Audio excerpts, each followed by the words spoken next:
இருந்தார்கள். அவர்கள் அபவிதமான நிர்வாணமாக இருந்தாலும் அவர்களுக்குள்ளே அதை குறித்த ஒரு இன்னசென்ட் காணப்பட்டது.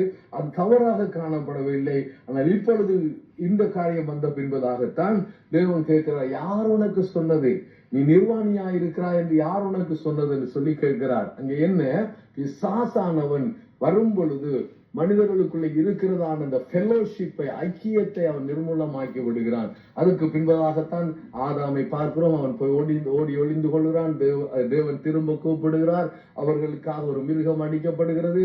அங்கே ஒரு ஆடை உருவாக்கப்படுகிறது. அதை போட்டுக் கொள்கிறார். கர்த்தருக்கு ஸ்தோத்திரம். ஆகவே ஏற்கனவே அவர்கள் கண்கள் திறந்திருந்தது.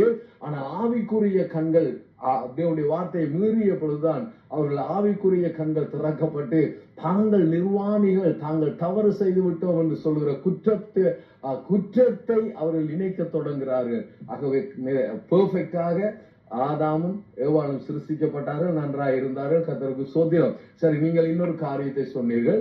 திருமணம் என்று சொல்லி வரும் பொழுது சில வேளைகளிலே நீங்கள் இவ்விதமாக சொன்னதுக்கு பிரகாரமாக ரெண்டு கருத்துக்களை உடையவர்கள் ஒன்றாக சேரும் பொழுது அங்கே நிச்சயமாக கருத்து முரண்பாடுகள் வரும்.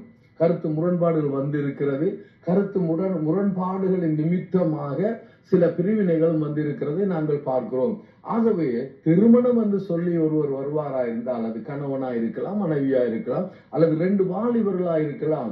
இப்பொழுது திருமண உடன்படிக்கைக்குள்ளே அவர்கள் வரும் பொழுது நான் ஏற்கனவே சொன்னேன், அன்பினால செய்யப்படுகிற உடன்படிக்கையா இருக்குமா இருந்தால் அவர்கள் ரெண்டு பேர் ஏதாவது ஒரு படகிலே ஏறுவதற்கு ஆயத்தமா இருக்க வேண்டும். நாங்கள் சொல்லுவோம் எங்களுடைய பிள்ளைகளிடத்திலே, எங்களுடைய சபையாரிடத்திலே, நீங்கள் திருமணம் செய்ய போகிறீர்களா, கர்த்தருக்கு ஸ்தோத்திரம், யாரு எங்கே இருக்கிறார்கள் அவர்களை குறித்து விசாரித்து அவருடைய காரியங்களை அறிந்து நீங்கள் ரெண்டு பேரும் ஆண்டவருடைய வார்த்தையின்படி வாழுவதற்கு உங்களை ஒப்புக் கொடுக்கிறீர்களா? அப்படி ரெண்டு பேரும் அந்த இடத்திலே ஆண்டவருடைய வார்த்தையின்படியே வாழுவதற்கு, இந்த வேதாகமத்திலே சொல்லப்பட்டபடியே வாழுவதற்கு ஒப்புக் கொடுத்திருப்பார்களா என்றால் அவர்களுக்கு நாங்கள் சந்தோஷமாக திருமணத்தை செய்து முடிப்போம். திருமணத்துக்கு முன்பதாக சில ஆலோசனைகளை கொடுப்போம். அது அப்படியே நடந்து போகிறது. இதை கேட்டு அவர்கள் கேட்டு வளரலாம், குடும்பத்தில் சந்தோஷமா இருக்கலாம். அதே நேரம் எல்லா ஆலோசனைகளையும் கேட்டுவிட்டு நாட்கள் வரும் பொழுதும் அவர்கள் வேறு வித்தியாசமான தீர்மானத்துக்குள்ளே போனால் அதுக்கும் எங்களுக்கும் உடன்பாடு இல்லை. அதே போல தேவன் சொன்னதுக்கு மாறாக ஒரு காரியங்களே அது எந்த தேவ பிள்ளை போய் கடந்து போனாலும் அது அவர்களுக்கு ஒரு கண்ணியாக இருக்கும் என்று வேதத்திலே சொல்லப்படுகிறது. ஆகவே இதிலே கவனமாக இருக்க வேண்டும். அவருடைய விசுவாசம் அது முக்கியமானது. அவருடைய விசுவாச வாழ்க்கை மிக முக்கியமானது.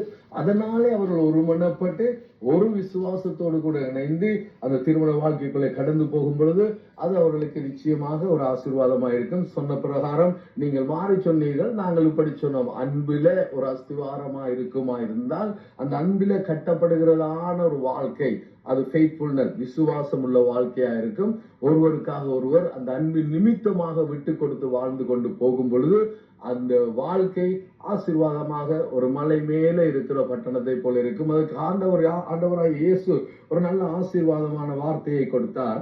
தம்முடைய வார்த்தை, அதாவது என்னுடைய வார்த்தை என்று சொல்லி அவர் அதை முன்னிலைப்படுத்தி ஒரு குடும்பத்தை குறித்து பேசும் பொழுது தெளிவாக சொன்னார். நான் வேதத்தில் இருந்து அதை ஆதாரமாக சொல்வேனா இருந்தால் லூக்கா எழுதின சுவிசேஷம் 6வது அதிகாரம் 46வது வசனத்திலே ஆண்டவர் சொல்லுகிறார், என்னை ஆண்டவரே ஆண்டவரே என்று நீங்கள் சொல்லியும் நான் சொல்லுகிறபடி நீங்கள் செய்யாமல் போகிறது என்ன? ஒரு கேள்வி அவரிடத்திலே வருகிறது. அங்கே வந்துவிட்டு பின்பதாக சொல்லுகிறார், என்னிடத்திலே வந்து என் வார்த்தைகளை கேட்டு அவைகளின்படி செய்கிறவன் யாருக்கு ஒப்பாயிருக்கிறான் என்று உங்களுக்கு காண்பிப்பேன். ஆழமாய் தோண்டி கற்பாறையின் மேலே அஸ்திவாரம் போட்டு வீடு கட்டுகிற மனுஷனுக்கு ஒப்பாய் இருக்கிறான்.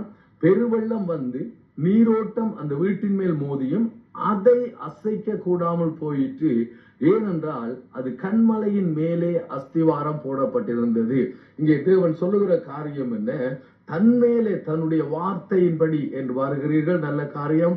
வார்த்தைகளை கேட்கிறீர்கள், நல்ல காரியம். ஆனால் மூன்றாவது, அந்த வார்த்தைகளின்படி நீங்கள் அந்த வார்த்தையின்படி நீங்கள் செய்வீர்களா இருந்தால், அந்த வார்த்தை, இந்த தேவனுடைய வார்த்தையின்படி உங்களுடைய வாழ்க்கை இருக்குமா இருந்தால், அந்த வார்த்தையிலே நீங்கள் கீழ்ப்படி நடப்பீர்களா இருந்தால் உங்களுடைய வாழ்க்கையை ஒருவராலும் அழிக்க முடியாது. வேதம் சொல்கிறது, கிரியை இல்லாத விசுவாசம் அது செத்த விசுவாசம் என்று சொல்லுகிறது. வார்த்தை என்ன சொல்கிறது?